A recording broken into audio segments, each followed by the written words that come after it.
اس مسئلے پر کسی کو خراش ہو تو دیوار کے پیچھے بیٹھ کر کیمرے کے سامنے بیٹھ کر بات کر لینا آسان ہے. اگر کسی کو خراش ہو وہ سامنے آ جائے, وہ اپنی زبان چلائے, ایمان والے اپنی چلائیں گے, انشاءاللہ مسئلہ بھی واضح ہو جائے. یہ ہے شفا شریف کی شرح سے یہ عبارت اجمالاً مذکور ہے. اتفق العلماء من سنی اہل سنت کا عقیدہ, اس میں اتفق العلماء من السلف والخلف من اہل سنت علی ان سب علی ان سب آل البیت الاطہار وازواج النبی واصحاب الکرام رضی اللہ تعالی عنہم وتنقصهم حرام ملعون فاعلہ. بسم اللہ الرحمن الرحیم. الحمد للہ الذی کبر الاصاخر بموت الاکابر والصلاة والسلام علی سید الانبیاء المعصومین وعلى آلہ واصحابہ المحفوظین. حضرات گرامی، آج بڑے ہی نازک حالات میں ایک بڑے ہی اہم مسئلے پر گفتگو کرنا ضروری ہے. ہمارے قائد محترم حضور کنز العلماء حضرت امام ربانی مجدد الفیضانی رحمہ اللہ کی سنت کو زندہ کرتے ہوئے مدرسہ یوسفیہ میں اپنا کردار، اپنا عزم پیش فرما رہے ہیں، اور مخالفین نے عقیدہ اہل سنت اور شعار اہل سنت پر جو طوفان بدتمیزی برپا کیا، ان سب کا علاج بھی بہت ضروری ہے. نہایت افسوس کے ساتھ جن لوگوں نے حضور کنز العلماء پر کفر و ارتداد کا فتویٰ لگایا، ان کے ساتھ چند باتیں کرنا انتہائی ضروری ہے.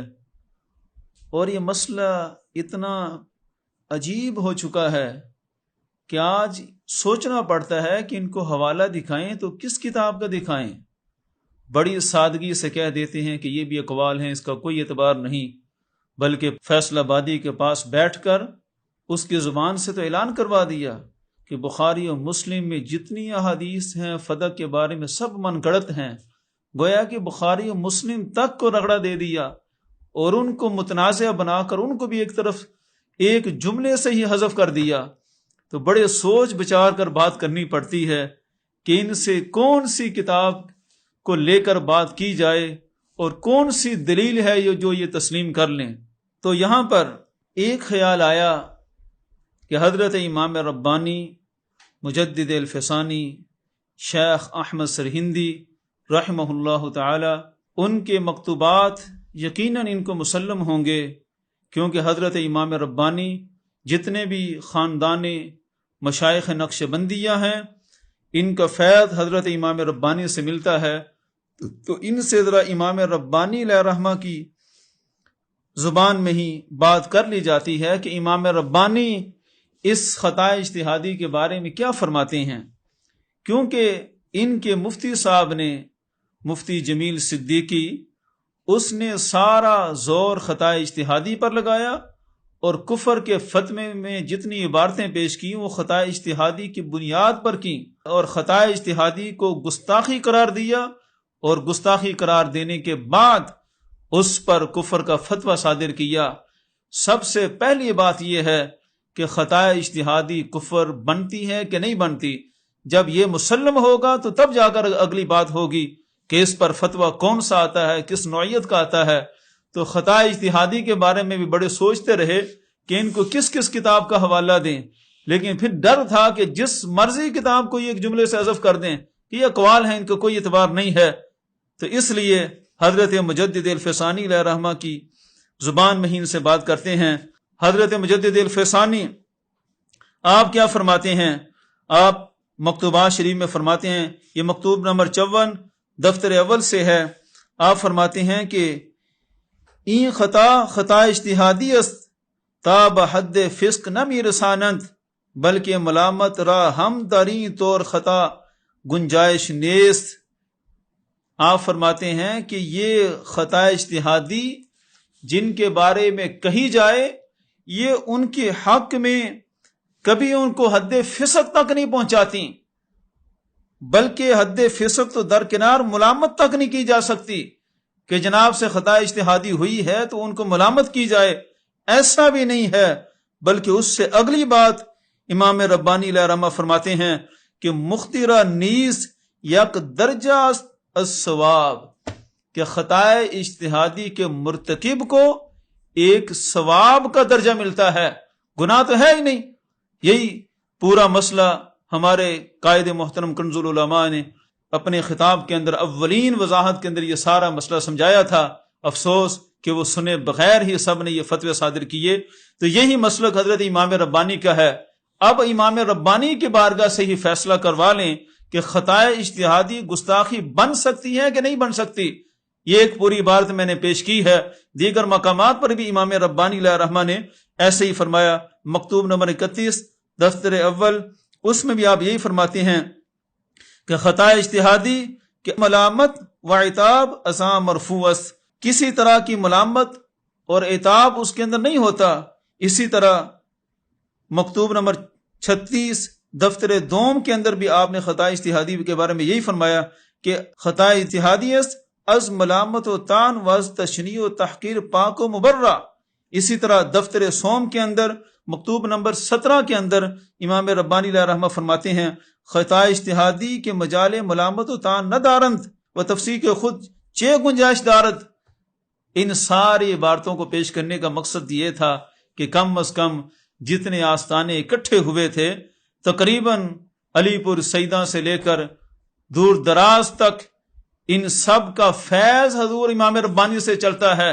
جو بڑے تھے، جو صاحب مزار ہیں، ان کا رشتہ حضرت امام ربانی سے ہے، ان کی روحانی درگاہیں قائم ہیں تو امام ربانی مجدد الفسانی کے فیض سے ہیں۔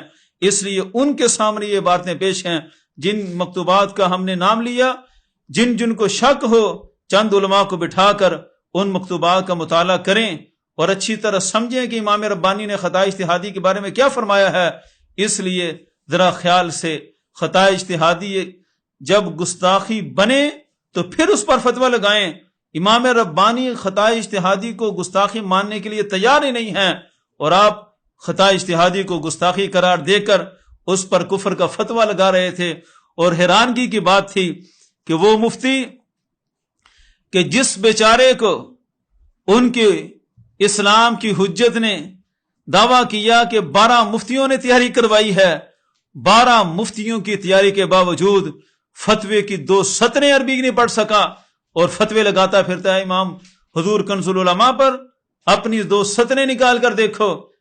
شفا شریف کی شرح سے یہ عبارت اجمالاً مذکور ہے۔ اتفق العلماء من سنی اہل سنت کا عقیدہ، اس میں اتفق العلماء من السلف والخلف من اہل سنت علی ان سب آل البیت الاطہار و ازواج النبی و اصحاب الکرام رضی اللہ تعالی عنہم و تنقصهم حرام ملعون فاعلہ الا ان سبی 3 دفعہ زور لگا کر تم نے پڑھنے کی کوشش کی، تینوں دفعہ تمہاری زبان سے لفظ ہی غلط نکلا۔ یہ وہ سب تھا، وہ گالی کا لفظ تھا جو تم حضور کنز العلماء کی طرف منسوب کرنے لگے تھے۔ منسوب کرنا تو درکنار، تمہاری زبان سے تو وہ لفظ نہ نکل سکا درست، اور پھر تنقصہم تمہاری زبان سے نکلا۔ یہاں بھی تم نے عربی عبارت میں غلطی کی، تنقصہم بنتا ہی نہیں ہے۔ ظاہر ہے پیچھے تم نے سب بھی پڑھا تو آگے بھی تنقصہم پڑھ کر غلطی کر دی، اور پھر آگے آخر میں جب کہا ملعون فاعلہ، وہ بھی تم سے لفظ نہیں پڑھا گیا۔ یہاں میں تمہیں بتانا چاہتا ہوں یہ قدرت کی وہ مار ہے جس نے تمہارے علم کا سارا پول کھول دیا کہ جن الفاظ کی بنیاد پر تم فتویٰ لگانا چاہتے تھے وہ لفظ تمہاری زبان سے صحیح نکلے نہیں ہیں۔ اور کیسا وہ ماحول تھا جن میں تمہارے جیسے راجے تھے کہ ایک بندہ بھی نہیں تھا جو تمہیں بتا سکے جناب عبارت کی غلطی درست کر لیں۔ نہ اس وقت کوئی بتانے کے قابل تھا، نہ کوئی بعد میں درست کر سکا کہ پوری دنیا سن رہی ہے امام جلالی پر آج کفر کا فتویٰ لگنا ہے، کم از کم اس کی عبارت تو سیٹ کروا دیں، تمہاری تو اتنی حیثیت میں نہیں ہے، اور 12 مفتیوں کی تیاری کے باوجود تمہارا یہ عالم ہے اور فتویٰ لگا رہے تھے حضور کنز العلماء پر۔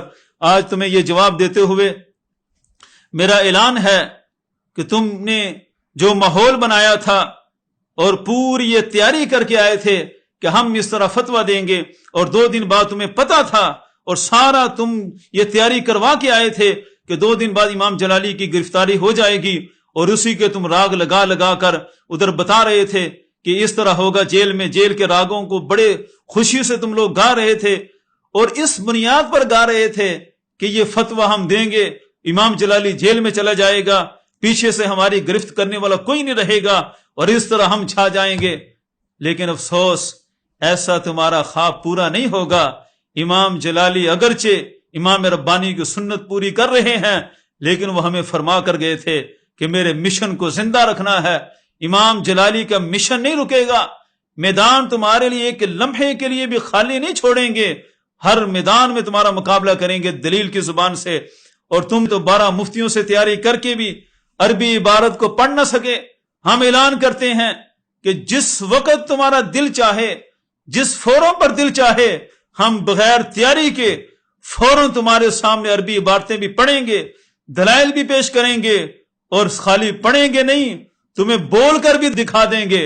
اور ہمیں کسی تیاری کی ضرورت نہیں ہے، ہمارے کنز العلماء نے ہمیں ایسا تیار کر دیا ہے کہ اب کسی اور تیاری کی ہمیں ضرورت ہی نہیں ہے۔ اور ہم تمہیں بتا دینا چاہتے ہیں کہ جس مقام پر چاہو، جب چاہو، ہمیں دعوت دو، اور اپنے کفر کی بات کو ثابت کرنے کے لیے آؤ میدان میں۔ وَإِن كُنْتَ تُرِيدُ أَن تَتَكَلَّمَ وَتَحَدَّثَ حول هذا الموضوع فتعال في أي ميدان فنحن حاضر، وإن كنت لا تستطيع الوصول في أي مكان فنحن نقول تعال على التواصل الاجتماعي، نحن حاضر في أي مكان في أي وقت، نحن لا نفر۔ اور یہ جو 12 مفتیوں سے تیاری کروا کر 2 سطریں تو پڑھ نہیں سکے، اب ذرا 24 مفتیوں کو بٹھا کر یہ چند جملے سمجھ لینا کہ عربی میں کہا کیا ہے۔ اور میرا اعلان ہے، تم جس وقت چاہو گے، جس وقت تمہارے مفتی سارے اعلان کریں گے، ہم فوراً کھڑے ہو جائیں گے، جہاں سے مرضی لے آنا۔ ہم چند سطریں تو کیا، پورا مناظرہ عربی میں کر کے دکھا دیں گے، اور تمہیں بتائیں گے حضور کنز العلماء کا فیض ہوتا کیا ہے۔